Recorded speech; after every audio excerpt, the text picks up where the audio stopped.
Ever wondered government इतनी power के साथ भी कैसे कंट्रोल में रहती है? क्या इंश्योर करती है कि वो सिटीजन्स के राइट्स का मिसयूज ना करे? वेल दोस्तों, ये सब पॉसिबल होता है एडमिनिस्ट्रेटिव लॉ के थ्रू। इंट्रो। नमस्ते दोस्तों, आज हम बात करने वाले हैं एक मोस्ट इंपॉर्टेंट टॉपिक पर, administrative law and it's sources.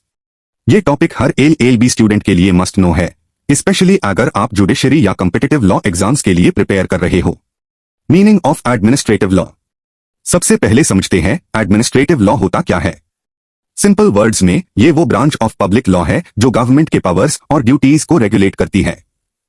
ये इंश्योर करता है कि हर एडमिनिस्ट्रेटिव एक्शन लॉफुल, फेयर और रीजनेबल हो, यानी पावर तो मिले पर मिसयूज ना हो। ऑब्जेक्टिव्स।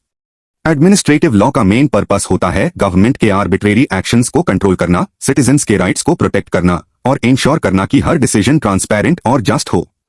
एक तरह से ये पावर और अकाउंटेबिलिटी के बीच एक परफेक्ट बैलेंस बनाता है। Sources of administrative law. अब आते हैं मेन पार्ट पर, sources of administrative law. Administrative law एक सिंगल स्टैट्यूट से डेवलप नहीं हुआ है, ये मल्टीपल सोर्सेज से मिलकर बना है। चलो एक एक करके समझते हैं। एक, द कॉन्स्टिट्यूशन। सबसे पहला source the constitution of India. ये ही अल्टीमेट सोर्स है जहां से एडमिनिस्ट्रेटिव अथॉरिटीज अपनी पावर लेती है। आर्टिकल्स 53 और 73 यूनियन के एग्जीक्यूटिव पावर्स को डिफाइन करते हैं और आर्टिकल्स 154 और 162 स्टेट्स के लिए, और फंडामेंटल राइट्स गवर्नमेंट को बाउंड्रीज देते हैं जिसे रूल ऑफ लॉ मेंटेन रहता है। 2, स्टैट्यूट्स और लेजिस्लेशंस। दूसरा सोर्स है स्टैट्यूट्स या लेजिस्लेशंस, जैसे पार्लियामेंट और स्टेट लेजिस्लेचर्स के एक्ट्स।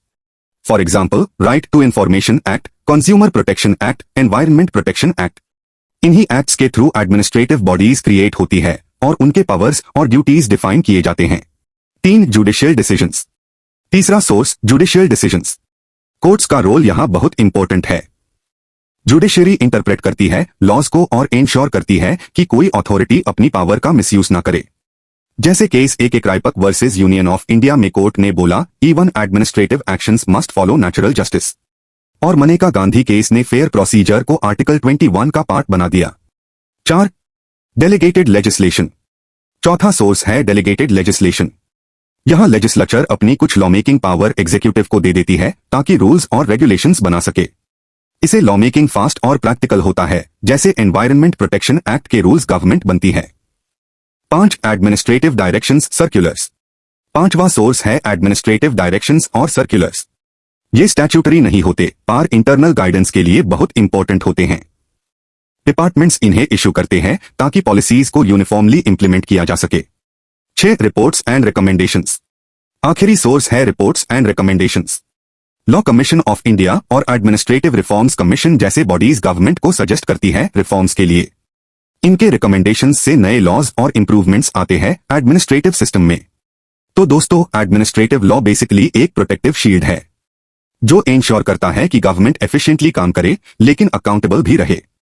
ये पावर और लिबर्टी के बीच एक परफेक्ट बैलेंस क्रिएट करता है और इसी वजह से कहते हैं administrative law power with accountability. अगर आपको ये एक्सप्लेनेशन पसंद आया हो तो वीडियो को लाइक करो, शेयर करो अपने लॉ बड्डीज के साथ और सब्सक्राइब करो द LLB क्लासरूम को ताकि आपको मिलते रहे और भी इजी और स्कोरिंग लॉ कॉन्सेप्ट्स।